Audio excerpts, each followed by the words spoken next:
Welcome to the debate. I'm your host Sana Makbool. I welcome you all once again to the show at BTV World.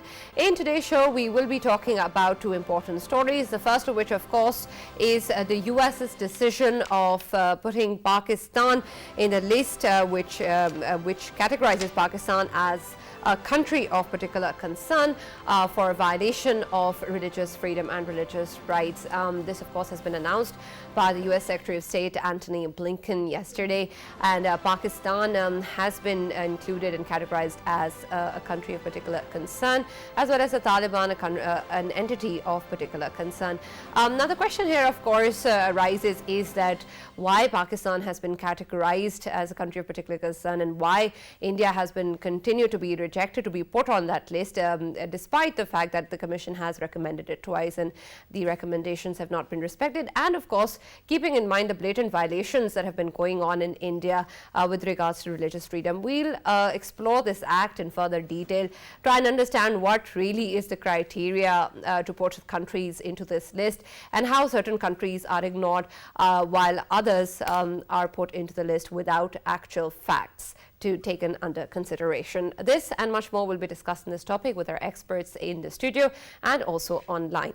We will also be taking a look at the opening of Kartarpur Corridor. Of course, the 552nd birth anniversary celebrations have begun. The anniversary is going to be celebrated tomorrow of Baba Guru Nanak, extremely important figure for Sikhs and part of the religious community, something that Pakistan has always respected and upheld. The Kartarpur Corridor was also opened for this purpose to allow Sikhs to be able to participate in their religious rights, and this is something that Pakistan gives a huge importance to, and quite contrary to what the US list implies, that Pakistan does not respect religious freedom or minorities, and this is of course evidence of the fact that that in fact is not true.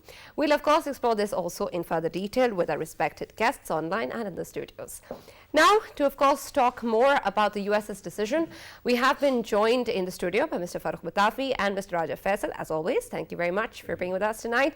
And we've also been joined online by former Ambassador Mr. Asif Durrani. Thank you very much for joining us on the debate. Thank you.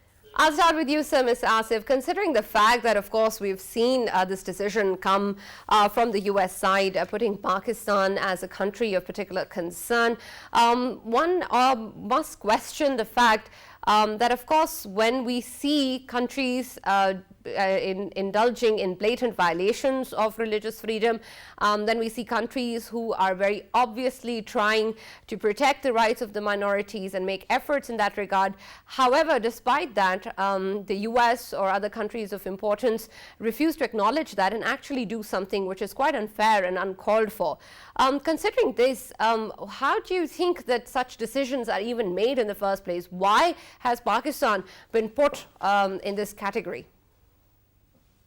Well, Sana, thank you very much for having me. In fact, what Mr. Blinken has announced yesterday, it is quite obvious that now clear lines have been drawn that which President Bush used to tell us either with us or against us. So Americans have now drawn this line and they have shown this list of for the countries of particular concern in which Pakistan has been included. This shows that those who are not on the side of the United States or those countries to whom the US wants to pressurize, they have been put to this list. This is quite a partisan list. It is not based on justice. Had this been so, then India should have figured as number one, a country of a particular concern with regard to the religious freedom and with regard to human rights violations and with regard to repression of their population. But this has not been done. Not only that, yesterday, 3 Republican senators have in fact submitted a legislation under which they have demanded a grant of exemption to India and other members of the Quad. Other members of the Quad include Japan and Australia, apart from US. That they should be exempted from the sanctions which were to be imposed uh, for purchase of S-400 missile defense systems. So this is clearly a partisan attitude on the part of the United States, and I think it will have no moral, political, or legal value. Yes. Right. Mr. Asif, you said that this is a tactic to pressurize countries on this list. What exactly does the U.S. want to pressurize Pakistan on? We are, of course, an important stakeholder. We've played an important role in the Afghanistan process. We still continue to do that. What pressurizing tactics are required, and to what end from the U.S. side? For Pakistan particularly, because United States is out of Afghanistan, and when out of Afghanistan, they are literally out of that country, because in the immediate neighborhood of Afghanistan, United States is isolated. There are no supporters of United States in Afghanistan or in the immediate neighborhood, particularly Iran, Russia, and China. Pakistan had been the only opening, and it still can be the only opening to the United States in Afghanistan. Now, the choices are with the United States, but I think they have made a decision, and we should be prepared for the worst. And this is what we have been, in fact, expecting, because their transactional relationship with Pakistan had this much expiry, and the expiry date has arrived after 2 decades. Because earlier we were the non-NATO allies, but even as non-NATO allies, the United States discriminatory attitude was very much there. While they declared us as non-NATO ally, the very next moment they announced a travel advisory to their nationals and entities not to travel to Pakistan. This was followed by many European countries. The result was that investments in Pakistan could not take place the way it should have been. And same is the case with regard to travel and in tourism. The people were discouraged to travel to Pakistan. So in this way, I think they wanted to keep Pakistan under pressure, which they have kept Pakistan. And that is why that is a major contributing factor that Pakistan's economy during the past 20 years has suffered badly, and it is still suffering because of those pressures. Yes. Right. Farooq, considering the fact that, of course, when a name is included in a particular list, it must have an effect. What sort of an impact does this list have? Is this just a reputational blow? Is this just going to decrease Pakistan's value, moral value with regards to how much it protects religious freedom? We've seen that in different parts of the world. It doesn't really count when it comes to relations between countries, whether or not such violations are actually taking place. So in terms of actual actions that impact a country, what does Pakistan being included on this list mean for the country? Right. Practically speaking, it only means that Pakistan has been put in a doghouse, and it has been there for quite some time. This list actually, it was basically Donald Trump who actually included Pakistan in the list, and then his Secretary of State actually retained it in 2020 as well. But now, with this government in place, with this administration repeating that, and we're keeping Pakistan here, while India, a clear violator of human rights and religious freedoms within the country, is kept out despite their own commission recommending its inclusion, actually is not a matter of choice. It is a moment of weakness. And I qualify that by giving you an example. Recently, when the US actually withdrew from Afghanistan, you saw the media blow back. And after that, the Biden administration's ratings, approval ratings have been tumbling. And it is believed that India has a disproportionate influence over American media as well, their think tanks, their policy departments as well. And there, after what has happened if India was to be included. See, Pakistan you can negotiate whether Pakistan, it merited to be there or not. But India, as Ambassador Saab has very correctly pointed out, is a very blatant case which has been left out. This is exactly this kind of moral dualism or moral relativism that has brought the international system to this situation. Where you say that the liberal order is on retreat, and where you also say that even in America, hardliners actually keep on pouncing and pounding because they have created these double standards. Otherwise, human rights and religious freedoms don't actually just change their definition or interpretation with countries. Right? If it is true in Pakistan, it should be true in India. It should be true in America as well. But that situation doesn't seem to be happening, and the reason is that the Biden administration at this moment thinks that after Afghanistan's withdrawal, it doesn't want to alienate Indian lobby. So keeping Pakistan on the list and removing India or not allowing India to be included is an example, and it is an olive branch. Eventually, you'll see that it is going to hamper America's own ability to sell the idea of human rights and religious freedoms, because there is a clear, blatant example where every day you keep on seeing the violation of human rights. Amnesty cannot function. Right. Amnesty International cannot function in India. Human Rights Watch cannot function in India. They have been expelled. And with that kind of a situation, if you are not going to include India, that means this list means nothing, and there is only going to be a slap on the wrist. There's hardly any consequence. Right. So, Faisal, does this mean that the criteria of putting countries on this list is very arbitrary? There is no criteria, in fact. Considering the U.S. International Religious Freedom Act, what does it actually say in terms of the conditions based upon which such a list is made? We've seen that, of course, with the example of India, that it seems there are no standards that are being followed.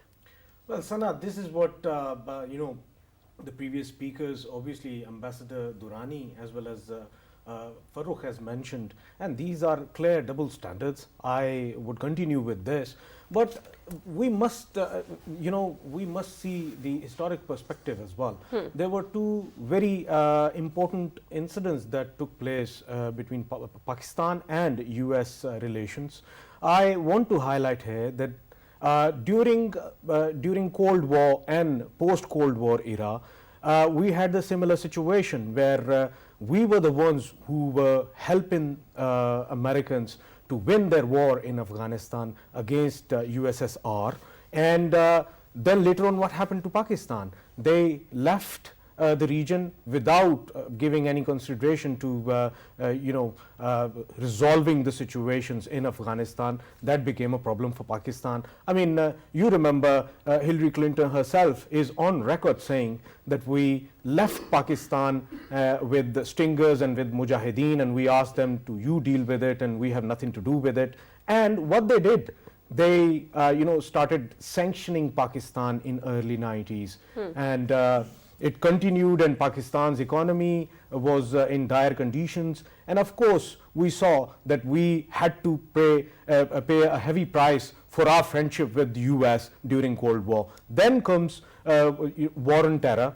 And during war on terror, we were once again non-NATO allies. And as we still are. We still are. As the worthy guests, they have already mentioned that the fruits of that alliance we have been taken in shape of once again we were being sanctioned, and once again we were being told off, and their own citizen, they were being advised not to travel to our country. FDIs, they were affected. Nobody was ready to invest in Pakistan. So this is what we got during war on terror. And now when everything got finished in Afghanistan and they had to hurriedly get out of the region once again, after that we're seeing these things happen into Pakistan once more. But here we have a new dimension entering in, that is US-China trade war, and we know that India never getting sort of maligned in anything by the Americans in current times. The only reason we see it is that America considers the biggest allies in the region against China, and America needs India, and India being the front line, we have highlighted it again and again. Of course, they will never be considered for such things. The funniest thing, I would consider it as a joke by the government of US. I mean, we have always said it again and again that US is considered as champion of human rights, champion of democracy, champion of rights everywhere throughout the world, and they are the ones who should always be considered as a voice when it comes to human rights. This is not the case anymore. They are losing their legitimacy. I mean, nobody would consider their say in human rights, say in democracy as the final say. Why? Because they have the double standards. They are showing it to everyone. But the commissioner, who happens to be a Hindu, who happens to be an Indian American NRI living in America, who is the one who is actually advising the government to put India into that list. But here we are with the government, with the Secretary Blinken, simply ignoring the Indian government right now, and the whole talk of the town is about Pakistan and about Afghanistan. That's what right. it is. And an important factor here, of course, is also that whenever we see something like this coming out, we expect some sort of credibility in such lists and such labels, and the fact that wherever it's coming from also upholds the values that it's trying to put a label on other countries. When we talk about the United States, of course, there is much to criticize at home as well.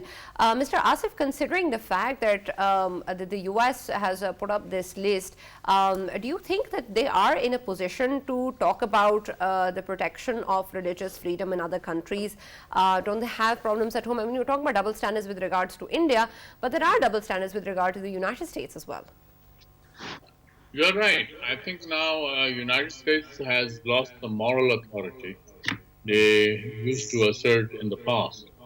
It is no more there, and the manner you could see how that gentleman was killed by the police and how the racial riots took place in the United States, we all saw that. So this is something United States now cannot tell the world how to behave. And this is what they have also in Afghanistan. Their right to stay in Afghanistan, in fact, became illegal after 2014 when the mandate of ISAF ended.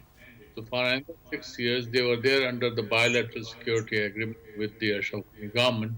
And in fact, they used the air assets against the people, and at times, innocent people were killed.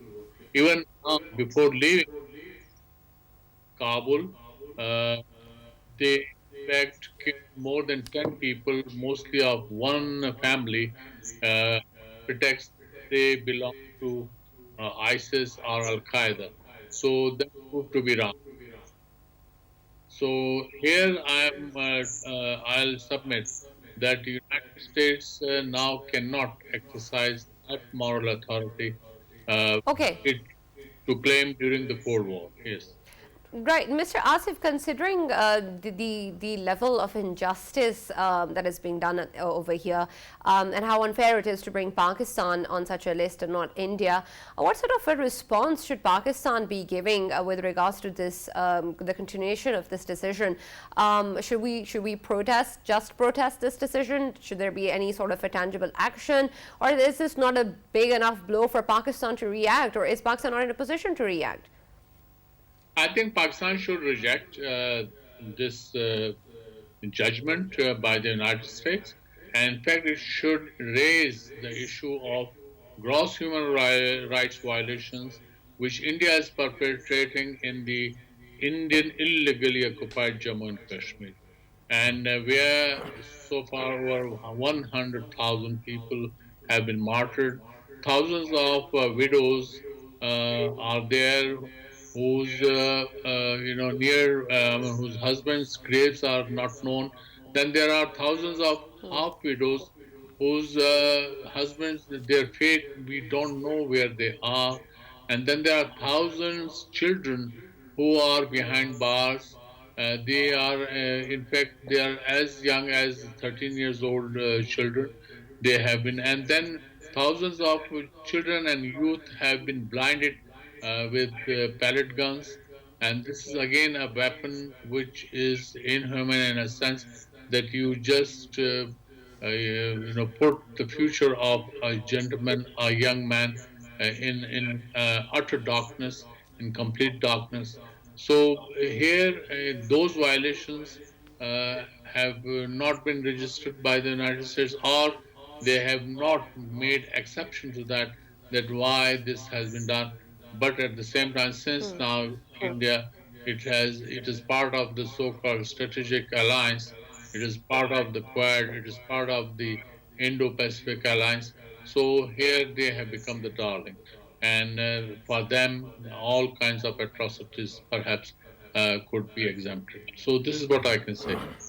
Okay, Farooq, considering the fact that Pakistan rejects this decision and says that it's unfair and whatnot, would it not become a matter of he said, she said? You have the United States putting a country on a list. To the larger population of the world, doesn't Pakistan seem to be a place which is not worthy of a protection of religious minorities or religious freedom? It's not a place where people's religious rights are respected. If Pakistan's name is on a list and it's given by the United States, that's what the larger public believes in. Right, and that actually saddens me, because Pakistan, under the previous 3-4 governments, starting from General Pervez Musharraf's time, has put in a lot of effort to improve, to ensure the rights for minorities and equal rights. Right?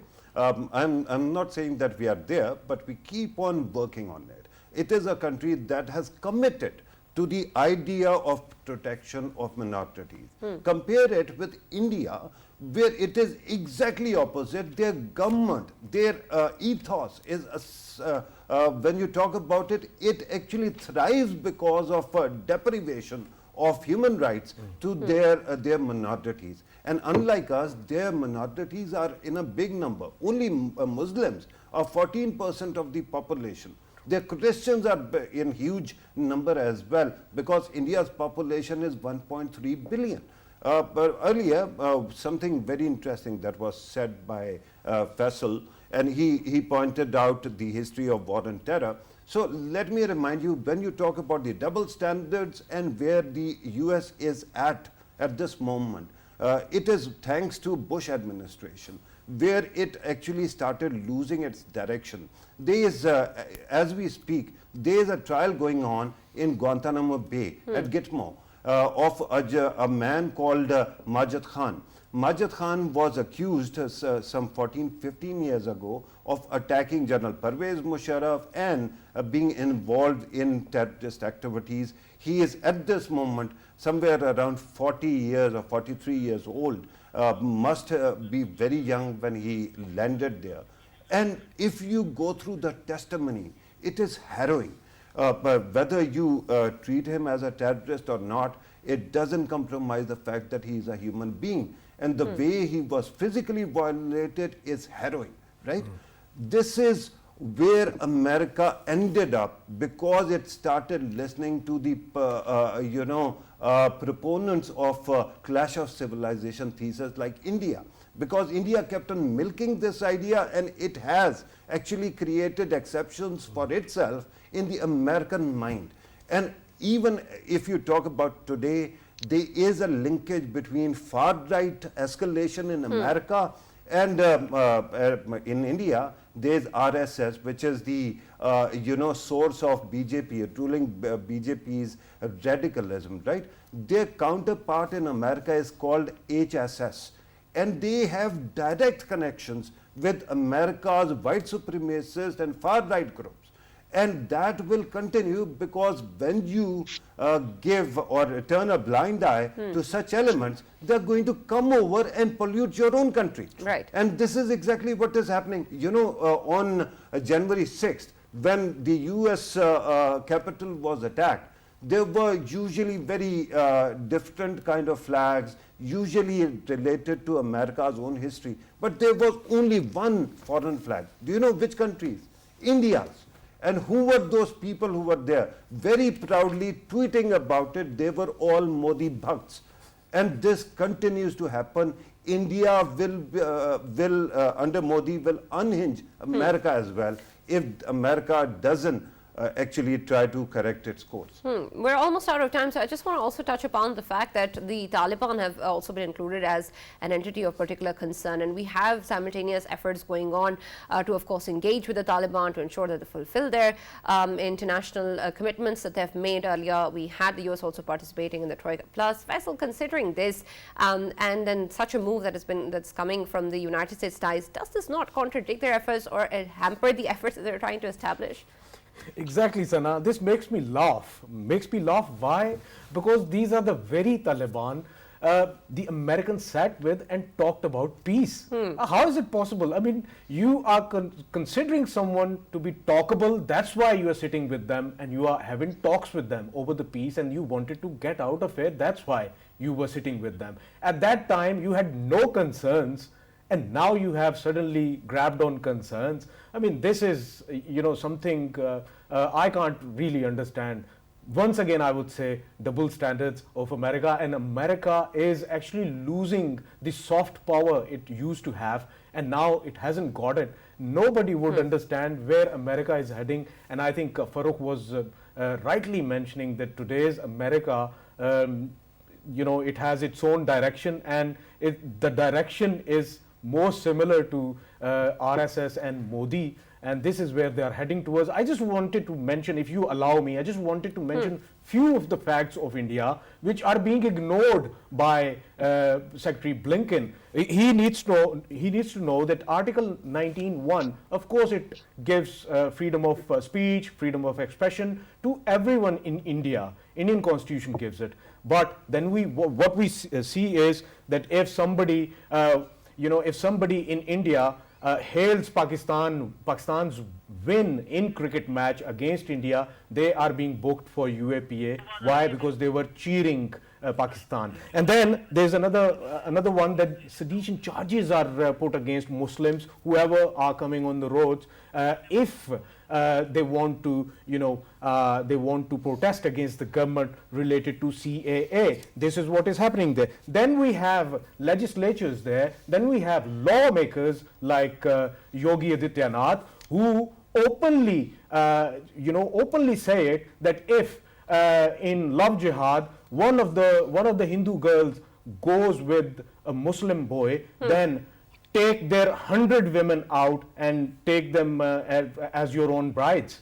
And there is another thing, that one of Congress leaders, he blamed Yogi Adityanath of saying that the time would come that we will take the Muslim women out of their graves and we will rape them. Right, absolutely. This is what the legislatures, absolutely, the lawmakers of India are saying, and these things are being ignored. America needs to look into it. Of course.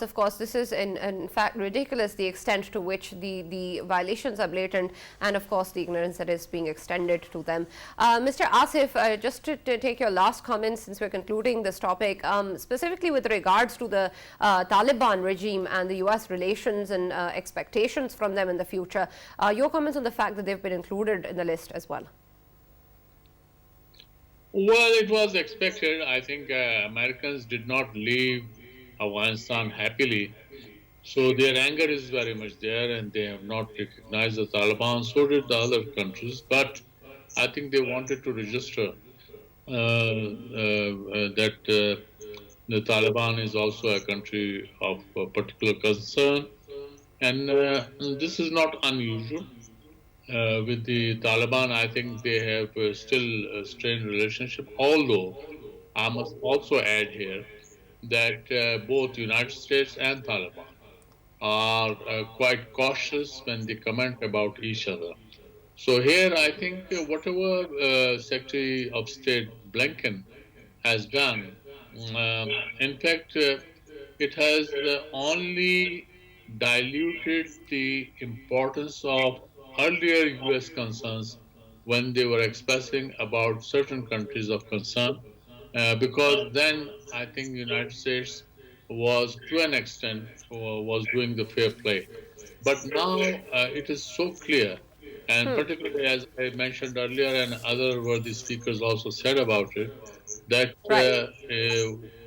the gross human rights violations taking place in the Indian occupied Jammu and Kashmir, in fact, are so blatant that the national media, in fact, for the first time in their history, almost for many weeks and months, they gave they portrayed the grave picture with so much detail that only that if the United States can put up a dossier, it can become a very substantive charge sheet against India. Yes.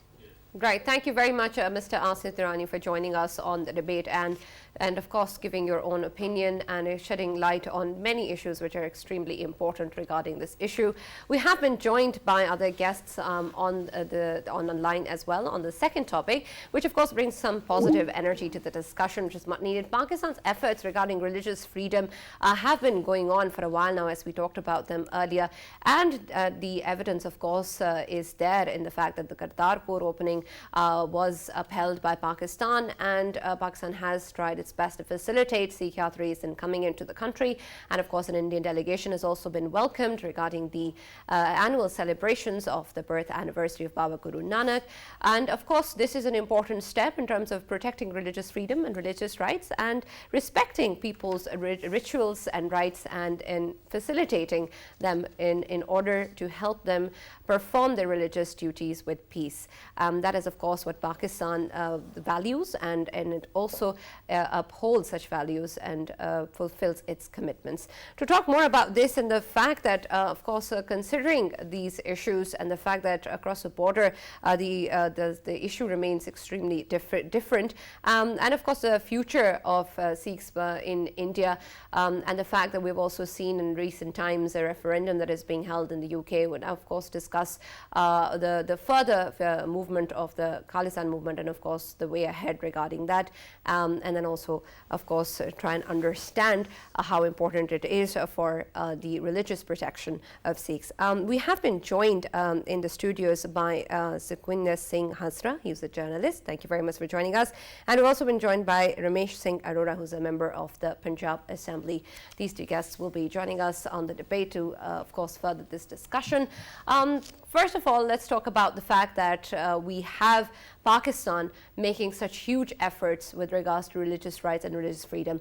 Farooq, you were earlier talking about so many of the efforts that Pakistan has been doing for a while now, and this, of course, is one major step in this regard. Right, absolutely. And let me tell you that I take ferocious pride in the speed with which we built this corridor, the way we inaugurated it in those days, even when this idea was being conceived or wasn't conceived. I kept on pushing for it because I believe that our Sikh brothers and we are simpatico. We have one heart, even though we might have two different bodies, more or less the ethos is the same, our hearts beat in the same fashion. So this inauguration was a great achievement. And at that time, I kept on looking around whether there is going to be one voice against the idea. And I couldn't find any voice in Pakistan that would oppose the project. On the Indian side, they kept on undermining it. They kept on actually speaking against this idea. The then Indian Punjab's CM was actually highly skeptical also when the inauguration was taking place. Later on, now he has changed. The new CM has actually arrived in Pakistan as well. But to be honest, one aspect is an example where Pakistan has actually created a corridor, a long corridor, mind you, where Sikh communities from India can travel without travel documents, particularly visa. And their facilities, honestly, the kind of facilities that have been provided, everyone who comes is so full of praise. I think we should be taking pride in this. We should be focusing more on this.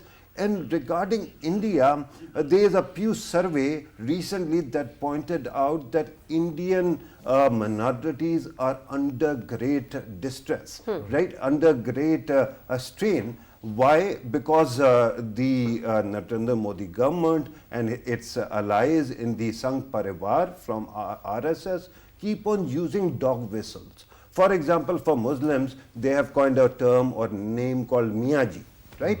And with Mia, they actually say that they either are terrorists or they procreate a lot and that should be stopped. With Sikhs, they have only one dog whistle. If you are opposed to the policies of the government, then you essentially are a Khalistan. And through that, they keep on marginalizing their minorities, and it has been increasing. And that's why I'm astounded when I saw that Tony Blinken actually decided earlier when we were talking that India should not be included in the list. It was a shocking moment for me. I was taken aback. But coming back to Pakistan's contribution to religious harmony, regional harmony, peace building, I think all Pakistani leaders should be saluted, and we should be very happy and should take pride in the fact that this project is back online. Absolutely, and we do. We've also been joined by Sukhwinder Singh Hansraj, who's a journalist on Skype, and we've joined on call by Ramesh Singh Arora, who's a member of the Punjab Assembly. Thank you very much, both of you, for joining us on the debate. I'll start with you, Mr. Sukhwinder Singh. Considering, of course, that the Kartarpur corridor plays an extremely important role in facilitating an important religious rite of Sikh Yatris, and Pakistan has always done a lot in this regard to protect the rights of minorities and, of course, the religious freedom. How do you feel about Pakistan's steps in this regard in terms of protecting the religious freedoms of different minorities, including Sikhs? I was stunned to see the United Nations Commission on Religious Freedom choose not to put India on a concerned list because the minorities' religions are threatened in India openly by the government, whereas in Pakistan, even though we could see some incidents here and there, but the government policy has always been in the favor of the Sikh religion. I could see that. I could say that openly. In 2018, when we heard about the corridor opening by Pakistan government, we in Canada, we honored Imran Khan, the Prime Minister, and Bajwa Saab, the Army Chief, with the gold medals to send a message to the world that we appreciate when a foreign government does something for minority religious freedom. This is, Allama Iqbal once said, "Shudra ke liye Hindustan gam khana hai."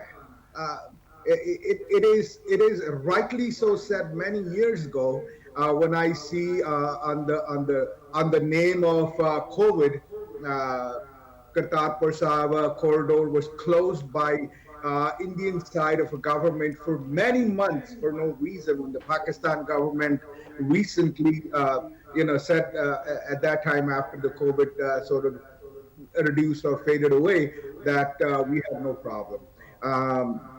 They don't want, the Pakistan government doesn't want to see any passports for the pilgrims, whereas India says we need to see their passports. So there are policy differences that are trying to hinder or make Sikhs realize that they are slaves in that country. They are sort of caught in that slavery. And, I'm openly saying it, that religious freedom for minorities in India, Muslims, Sikhs, or Christians, or Dalits, for example, who they think they're Hindus, but the Dalits are openly saying we're not Hindus. They all suffer in the hands of this fascist government that has taken on since 2014. And one of their favorite actress recently quoted by saying that freedom 1947 ਦੇ ਵਿੱਚ ਆਈ ਨਹੀਂ ਸੀ. There was no freedom in 1947. That was Khaira ਭੀਖ ਮੰਗੀ ਗਈ ਸੀ. She terms 2014 was a real freedom path. When Modi became the prime minister, that's when they got the freedom. That's their notion. That's their viewpoint about all those people who sacrificed for the freedom in 1947. Right. Mr. Ramesh Singh Arora, you've joined us on phone call. Earlier, Mr. Sukhwinder Singh was saying that they try to give the message to the world regarding Pakistan's efforts in terms of protecting religious freedom, and that a foreign country is doing that for its minorities. Considering that and the fact that we were earlier discussing the US Secretary of State's decision to continue Pakistan on the list of countries of particular concern, perhaps this message has not been received by the US. I think we have lost contact with Mr. Ramesh. We'll try and establish our contact once again. I'll come back to you, Mr. Sukhwinder Singh, with the same question. You said that the message that you wanted to give to the world was that Pakistan, of course, is making an effort to protect religious freedom. But has the world received the message? It seems like, they're probably considering it. Our organization, Shomni Akali Dal Amritsar USA branch, made a presentation to the commission, and you can see it on their website as well, saying what India is doing to the minorities' religious rights. So, we're doing our part. But unfortunately, some of these governments, they take economic interest before the rightly interest. So I believe that Religious Commission in the United States will be lobbied by the Sikhs in USA, and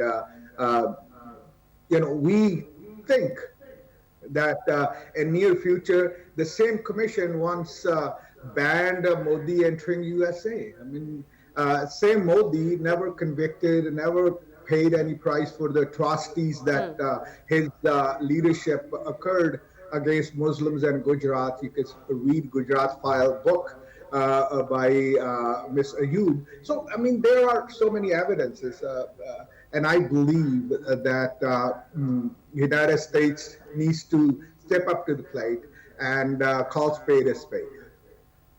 Right. We have been joined once again by Mr. Ramesh Singh Arora. Thank you very much for joining us on the debate, sir. Can you hear me? Thank you very much. Yeah, I can hear you. All right. As we were discussing earlier, of course, Pakistan's efforts with regards to Kartarpur's opening, and of course the fact that Antony Blinken just yesterday has continued to put Pakistan in the list of countries of particular concern.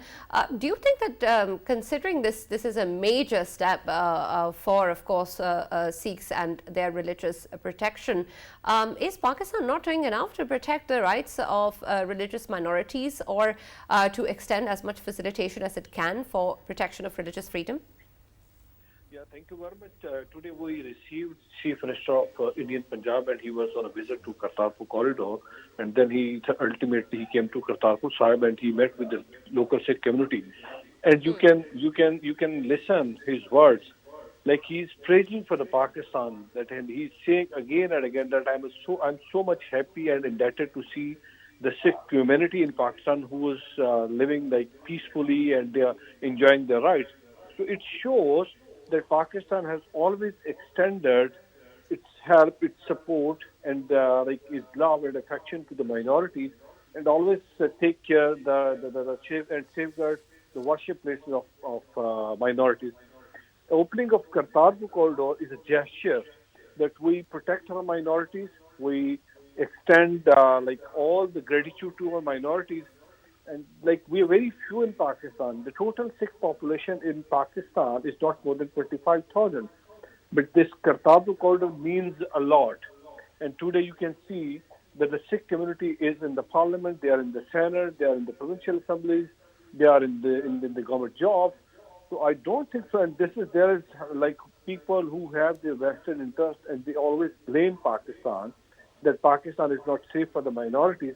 But if you look at so far what have done by the Pakistan, it's tremendous. And I'm really thankful to the state of Pakistan, to the governments, whatsoever is government is coming, they took the policy of state. And the policy of the state is to protect the minorities, either they are Christian, they are Sikhs, they are Hindus, they are Parsi, whatsoever their religious faith is, but they always protect their minorities and they always protect and safeguard their worship places. So I don't think so, and I know, certainly I condemn all of those actions who talk against the Pakistan. Either these resolutions are passed in the European Union, and I assure them that the minorities living in Pakistan, they're living peacefully and they're enjoying their rights. Like I give you one example, I also conducted the visit of Secretary General of United Nations before closing of the Kartarpur. The Secretary General of United Nations came to Kartarpur in last 2019 or early 2020.